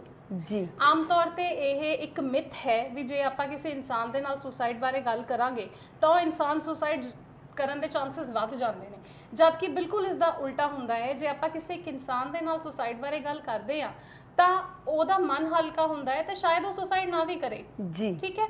ਤਾਂ ਜ਼ਰੂਰੀ ਹੈ ਜੇ ਤੁਹਾਨੂੰ ਲੱਗਦਾ ਹੈ ਕਿ ਤੁਹਾਡਾ ਜ਼ਿੰਦਗੀ ਤੋਂ ਮਨ ਉੱਠ ਗਿਆ ਹੈ, ਤੁਸੀਂ ਜ਼ਿੰਦਗੀ ਆਪਦੀ ਜਿਉਣਾ ਨਹੀਂ ਚਾਹੁੰਦੇ, ਤੁਹਾਨੂੰ ਇਦਾਂ ਦੇ ਥਾਟਸ ਆਉਂਦੇ ਨੇ, ਤਾਂ ਕਿਸੇ ਨਾਲ ਜਾ ਕੇ ਗੱਲ ਕਰੋ। ਹਰ ਇੱਕ ਇਨਸਾਨ ਦੀ ਜ਼ਿੰਦਗੀ 'ਚ ਇੱਕ ਇਨਸਾਨ ਤਾਂ ਇਦਾਂ ਦਾ ਹੁੰਦਾ ਹੀ ਹੈ ਜਿਹੜਾ ਆਪਾਂ ਨੂੰ ਪਿਆਰ ਕਰਦਾ ਹੈ, ਆਪਣਾ ਸ਼ੁਭ ਚਿੰਤਕ ਹੁੰਦਾ ਹੈ। ਇਸ ਤੋਂ ਇਲਾਵਾ ਤੁਸੀਂ ਕੀ ਕਰ ਸਕਦੇ ਹੋ, ਇੰਡੀਵਿਜੂਅਲ ਲੈਵਲ ਤੇ ਤੁਸੀਂ ਆਪਣੀ ਸਿਚੁਏਸ਼ਨ ਨੂੰ ਰੀਅਸੈਸ ਕਰ ਸਕਦੇ ਹੋ। ਮੈਂ ਇਹ ਨਹੀਂ ਕਹੂੰਗੀ ਕਿ ਤੁਹਾਨੂੰ ਜੋ ਫੀਲਿੰਗਸ ਆਉਂਦੀਆਂ ਨੇ, ਚਾਹੇ ਉਹ ਹੋਪਲੈਸਨੈਸ ਆ, ਚਾਹੇ ਵਰਥਲੈਸਨੈਸ ਆ, ਠੀਕ ਹੈ, ਉਹ ਗਲਤ ਨੇ, ਬਟ ਜਿਹੜੀ ਸਿਚੁਏਸ਼ਨ ਨੂੰ ਤੁਸੀਂ ਅਸੈਸ ਕੀਤਾ ਹੈ ਸ਼ਾਇਦ ਤੁਹਾਡੀ ਅਸੈਸਮੈਂਟ ਗਲਤ ਹੋਊਗੀ, ਤਾਂ ਉਹਨੂੰ ਇੰਡੀਵਿਜੂਅਲ ਲੈਵਲ ਤੇ ਆਪਾਂ ਨੂੰ ਇਹ ਕਰਨਾ ਚਾਹੀਦਾ ਹੈ। ਜਿੱਥੇ ਗੱਲ ਰਹੀ ਤੁਸੀਂ ਫੈਮਿਲੀ ਦੀ ਗੱਲ ਕੀਤੀ ਦਮਨ, ਤਾਂ ਫੈਮਿਲੀ ਦਾ ਤੁਹਾਨੂੰ ਕੀ ਲੱਗਦਾ ਹੈ ਕੀ ਰੋਲ ਹੋਊਗਾ? ਇੰਪੋਰਟੈਂਟ ਜੀ, ਵਾਕਈ ਬਹੁਤ ਮਹੱਤਵਪੂਰਨ ਰੋਲ ਹੁੰਦਾ, ਕਿਉਂਕਿ ਇੱਕ ਪਰਿਵਾਰ ਦੇ ਨਾਲ ਬੱਚਾ ਜਿਹੜਾ ਹੈਗਾ ਜ਼ਿਆਦਾ ਸਮਾਂ ਬਿਤਾਉਂਦਾ ਹੈ। ਇੱਕ ਵਿਅਕਤੀ ਜਿਹੜਾ ਆਪਣੇ ਪਰਿਵਾਰ ਦੇ ਵਿੱਚ ਜਿਹੜੀ ਖੁਸ਼ੀ ਲੈ ਸਕਦਾ ਉਹਨੂੰ ਬਾਹਰੋਂ ਉਹ ਨਹੀਂ ਮਿਲ ਸਕਦੀ ਹੈਗੀ। ਸੋ ਪਰਿਵਾਰ ਦੀ ਤਾਂ ਬਹੁਤ ਜ਼ਿਆਦਾ ਅਹਿਮੀਅਤ ਹੁੰਦੀ ਹੈ ਕਿਸੇ ਵੀ ਇਨਸਾਨ ਦੀ ਜ਼ਿੰਦਗੀ ਦੇ ਲਈ। ਬਿਲਕੁਲ ਸਹੀ ਕਿਹਾ ਦਮਨ। ਦੇਖੋ ਜੋ ਫੈਮਿਲੀ ਹੈ ਉਹਦਾ ਬਹੁਤ ਇੰਪੋਰਟੈਂਟ ਰੋਲ ਹੈ। ਕਿਸੇ ਇੱਕ ਇਨਸਾਨ ਨੂੰ ਸੁਸਾਈਡ ਕਰਨ ਤੋਂ ਬਚਾਉਣ ਦੇ ਲਈ ਕੋਲੈਬੋਰੇਟਿਵ ਐਫਰਟ ਕਰਨਾ ਬਹੁਤ ਜ਼ਰੂਰੀ ਹੈ, ਜਿਸ ਦੇ ਵਿੱਚ ਫੈਮਿਲੀ ਬਹੁਤ ਇੰਪੋਰਟੈਂਟ ਰੋਲ ਪਲੇ ਕਰਦੀ ਆ। ਦੇਖੋ ਆਮ ਤੌਰ ਤੇ ਕੀ ਹੁੰਦਾ ਹੈ ਕਿ ਜਿਹੜੇ ਆਪਾਂ ਜੇ ਗੱਲ ਕਰੀਏ ਆਰਥੋਡਾਕਸ ਪੈਰੈਂਟਿੰਗ ਦੀ, ਠੀਕ ਹੈ, ਉਹਨਾਂ ਦੇ ਜਿਹੜੇ ਵਿਚਾਰ ਨੇ, ਜਨਰੇਸ਼ਨ ਗੈਪ ਬਹੁਤ ਹੁੰਦਾ, ਬੱਚਿਆਂ ਨਾਲੋਂ ਬਹੁਤ ਅਲੱਗ ਹੁੰਦੇ ਨੇ, ਠੀਕ ਹੈ। ਉਹਨਾਂ ਨੂੰ ਲੱਗਦਾ ਵੀ ਜਿਹੜੇ ਹਿਸਾਬ ਨਾਲ ਅਸੀਂ ਆਪਣੀ ਜ਼ਿੰਦਗੀ ਜਿਉਈ ਆ ਸਾਡੇ ਬੱਚੇ ਵੀ ਉਸੇ ਹਿਸਾਬ ਨਾਲ ਜਿਉਣ, ਬਟ ਉਹਨਾਂ ਨੂੰ ਇਹ ਸਮਝਣ ਦੀ ਲੋੜ ਹੈ ਕਿ ਅੱਜ ਕੱਲ੍ਹ ਦੀ ਜੋ ਸਿਚੁਏਸ਼ਨ ਹੈ, ਅੱਜ ਕੱਲ੍ਹ ਜੋ ਬੱਚਿਆਂ ਦੀ ਸੋਚ ਹੈ ਉਹ ਬਹੁਤ ਫਰਕ ਹੈ ਪਹਿਲਾਂ ਨਾਲੋਂ। ਤਾਂ ਜ਼ਰੂਰੀ ਹੈ ਕਿ ਪੇਰੈਂਟਸ ਸਭ ਤੋਂ ਪਹਿਲੇ ਕੀ ਚੀਜ਼ ਕੀ ਕਰਨ ਕਿ ਉਹਨਾਂ ਨੂੰ ਓਪਨ ਮਾਹੌਲ ਦੇਣ ਜਿੱਥੇ ਦੇ ਕੈਨ ਡਿਸਕਸ देयर ਵਲਨਰੇਬਿਲਿਟੀਜ਼। ਉਹਨਾਂ ਨੂੰ ਜੇ ਕੋਈ ਪ੍ਰੋਬਲਮ ਹੈ ਉਹਨਾਂ ਦੇ ਫਰੈਂਡ ਬਣਨ ਦੀ ਕੋਸ਼ਿਸ਼ ਕਰੋ, ਜੀ, ਵਾਕਈ ਇਹ ਬਹੁਤ ਜ਼ਰੂਰੀ ਹੈ। ਕਈ ਵਾਰ ਕੀ ਹੁੰਦਾ ਹੈ ਜੇ ਇੱਕ ਬੱਚਾ ਸੁਸਾਈਡ ਅਟੈਂਪਟ ਕਰ ਵੀ ਲੈਂਦਾ ਹੈ ਤਾਂ ਪੇਰੈਂਟਸ ਜੋ ਹੁੰਦੇ ਨੇ ਉਹ ਐਕਸਟ੍ਰੀਮਸ ਤੇ ਚਲੇ ਜਾਂਦੇ ਨੇ, ਜਾਂ ਤਾਂ ਬਹੁਤ ਅਥਾਰਟੇਰੀਅਨ ਹੋ ਜਾਂਦੇ ਨੇ, ਬੱਚੇ ਨੂੰ ਗੁੱਸਾ ਕਰਦੇ ਨੇ, ਉਹਨੂੰ ਸ਼ਾਇਦ ਮਾਰਦੇ ਕੁੱਟਦੇ ਵੀ ਨੇ ਕਿ ਤੂੰ ਸਾਡੀ ਸੁਸਾਇਟੀ ਦੇ ਵਿੱਚ ਬੇਇੱਜ਼ਤੀ ਕਰਾਤੀ, ਤੂੰ ਸਾਡਾ ਨਾਮ ਖਰਾਬ ਕਰ ਰਿਹਾ, ਠੀਕ ਹੈ। ਫਿਰ ਸ਼ਾਇਦ ਉਹਨੂੰ ਬਾਹਰ ਨਾ ਜਾਣ ਦੇਣ, ਕਿਸੇ ਨਾਲ ਗੱਲ ਨਾ ਕਰਨ ਦੇਣ, ਜਾਂ ਫਿਰ ਉਹ ਇੰਨਾ ਜ਼ਿਆਦਾ ਡਰ ਜਾਂਦੇ ਨੇ ਕਿ ਉਹ ਪਰਮਿਸਿਵ ਹੋ ਜਾਂਦੇ ਨੇ। ਫਿਰ ਬੱਚੇ ਦੀ ਹਾਂ 'ਚ ਹਾਂ ਮਿਲਾਉਂਦੇ ਨੇ, ਫਿਰ ਬੱਚਾ ਚਾਹੇ ਜੋ ਕੁਝ ਮੰਗਦਾ ਹੈ ਸਿਰਫ ਇਸ ਡਰ ਕਰਕੇ ਵੀ ਸਾਡਾ ਬੱਚਾ ਸੁਸਾਈਡ ਨਾ ਕਰ ਲਵੇ, ਠੀਕ ਹੈ, ਫਿਰ ਉਹ ਪਰਮਿਸਿਵ ਹੋ ਜਾਂਦੇ ਨੇ। ਤਾਂ ਮੈਂ ਹਰ ਪੇਰੈਂਟ ਨੂੰ ਇਹ ਕਹਿਣਾ ਚਾਹੂੰਗੀ ਕਿ ਪਲੀਜ਼ ਇਹ ਦੋਨੋਂ ਸਟ੍ਰੈਟਜੀਜ਼ ਬਹੁਤ ਗਲਤ ਨੇ, ਤੁਸੀਂ ਇਹ ਬਿਲਕੁਲ ਨਾ ਕਰੋ। ਤੁਸੀਂ ਮਿਡਲ ਰੋਡ ਲੈ ਕੇ ਜੀ ਚੱਲੋ। ਵਾਕਈ ਸਹੀ ਗੱਲ ਹੈਗੀ ਕਿ ਇਨਸਾਨ ਨੂੰ ਜਿਹੜਾ ਹੈਗਾ ਉਹ ਰਸਤਾ ਚੁਣਨਾ ਚਾਹੀਦਾ ਜੋ ਉਹਨੂੰ ਸਹੀ ਪਾਸੇ ਲੈ ਕੇ ਜਾਵੇ, ਉਹਨੇ ਦੋਵੇਂ ਪੱਖਾਂ ਨੂੰ ਧਿਆਨ ਦੇ ਵਿੱਚ ਰੱਖਣਾ ਚਾਹੀਦਾ। ਤੁਸੀਂ ਬਿਲਕੁਲ ਸਹੀ ਗੱਲ ਕਰਦੇ ਹੋ। ਅਖੀਰ ਦੇ ਵਿੱਚ ਮੈਡਮ ਸਾਡੇ ਦਰਸ਼ਕਾਂ ਨੂੰ ਤੁਸੀਂ ਕੀ ਕਹਿਣਾ ਚਾਹੋਗੇ? ਦੇਖੋ ਰਮਨ, ਮੈਂ ਤਾਂ ਇਹੀ ਕਹਿਣਾ ਚਾਹੁੰਦੀ ਹਾਂ ਵੀ ਜੋ ਜ਼ਿੰਦਗੀ ਹੈ ਉਹ ਬਹੁਤ ਕੀਮਤੀ ਹੈ, ਇਸ ਨੂੰ ਇਦਾਂ ਨਾ ਗਵਾਓ, ਠੀਕ ਹੈ। ਆਪਣੇ ਧਰਮ ਗ੍ਰੰਥ ਵੀ ਇਹੀ ਕਹਿੰਦੇ ਨੇ ਕਿ 84 ਲੱਖ ਜੂਨਾਂ ਤੋਂ ਬਾਅਦ ਆਪਾਂ ਨੂੰ ਮਨੁੱਖ ਦਾ ਜਾਮਾ ਮਿਲਦਾ ਹੈ, ਤੇ ਜਿਹੜੇ ਜਾਮੇ ਨੂੰ ਪਾਉਣ ਦੇ ਲਈ ਆਪਾਂ 84 ਲੱਖ ਜੂਨਾਂ ਤੈਅ ਕਰਕੇ ਆਏ ਹਾਂ, ਉਹਨੂੰ ਕਿਉਂ ਖਰਾਬ ਕਰਨਾ, ਠੀਕ ਹੈ। ਖੁਦਕੁਸ਼ੀ ਕਰਨਾ ਮੈਨੂੰ ਲੱਗਦਾ ਇੱਕ ਬਹੁਤ ਵੱਡਾ ਪਾਪ ਹੈ। ਜੇ ਆਪਾਂ ਕਹਿੰਦੇ ਆ ਵੀ ਕਿਸੇ ਦੀ ਜਾਨ ਬਚਾਉਣਾ, ਠੀਕ ਹੈ, ਬਹੁਤ ਵੱਡਾ ਪੁੰਨ ਹੁੰਦਾ ਹੈ, ਤਾਂ ਆਪਣੀ ਜਾਨ ਲੈਣਾ ਇੱਕ ਬਹੁਤ ਵੱਡਾ ਪਾਪ ਹੈ। ਤਾਂ ਪਲੀਜ਼ ਕਦੇ ਵੀ ਤੁਹਾਡੇ ਮਨ ਦੇ ਵਿੱਚ ਜੇ ਖੁਦਕੁਸ਼ੀ ਕਰਨ ਦਾ ਖਿਆਲ ਆਂਦਾ ਵੀ ਹੈ ਤਾਂ ਪਲੀਜ਼ ਕਿਸੇ ਨਾਲ ਜਾ ਕੇ ਗੱਲ ਕਰੋ। ਕਹਿੰਦੇ ਨੇ ਲੱਭਣ ਤੋਂ ਤਾਂ ਰੱਬ ਵੀ ਮਿਲ ਜਾਂਦਾ ਹੈ, ਫਿਰ ਤਾਂ ਇਹ ਤਾਂ ਜ਼ਿੰਦਗੀ ਦੀਆਂ ਆਮ ਜੀਆਂ ਤਕਲੀਫਾਂ ਨੇ, ਇਹਦੇ ਹੱਲ ਆਪਾਂ ਨੂੰ ਕਿਉਂ ਨਹੀਂ ਮਿਲਣਗੇ।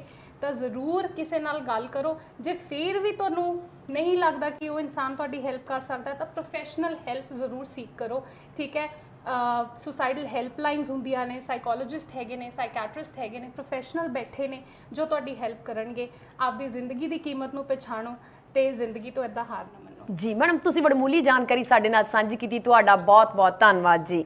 ਬਹੁਤ ਬਹੁਤ ਧੰਨਵਾਦ ਅਮਨ ਜੀ ਦਰਸ਼ਕੋ, ਵਾਕਈ ਹੀ ਸਹੀ ਗੱਲ ਹੈ ਕਿ ਅੱਜ ਦੇ ਸਮੇਂ ਦੇ ਵਿੱਚ ਲੋੜ ਹੈ ਸਾਨੂੰ ਇਹਨਾਂ ਖੁਦਕੁਸ਼ੀਆਂ ਨੂੰ ਰੋਕਣ ਲਈ। ਇਸ ਦੇ ਲਈ ਸਾਨੂੰ ਸਾਰਿਆਂ ਨੂੰ ਯਤਨ ਕਰਨੇ ਚਾਹੀਦੇ ਆ, ਮਾਪਿਆਂ ਨੂੰ ਵੀ, ਵਿਅਕਤੀ ਖੁਦ ਨੂੰ ਵੀ ਤੇ ਸਾਡੇ ਸਮਾਜ ਨੂੰ ਵੀ। ਖੁਦਕੁਸ਼ੀਆਂ ਕਿਸੇ ਵੀ ਸਮੱਸਿਆ ਦਾ ਹੱਲ ਨਹੀਂ ਹੁੰਦੀਆਂ, ਇਸ ਲਈ ਜਦੋਂ ਅਸੀਂ ਯਤਨ ਕਰਾਂਗੇ ਤਾਂ ਅਸੀਂ ਇੱਕ ਉਸਾਰੂ ਸਮਾਜ ਸਿਰ ਸਜਾਂਗੇ। ਜ਼ਿੰਦਗੀ ਇਨਸਾਨ ਨੂੰ ਇੱਕੋ ਵਾਰੀ ਮਿਲਦੀ ਹੈ, ਜ਼ਿੰਦਗੀ ਨੂੰ ਖੁਸ਼ੀ ਦੇ ਨਾਲ ਬਿਤਾਉਣਾ ਚਾਹੀਦਾ ਹੈ।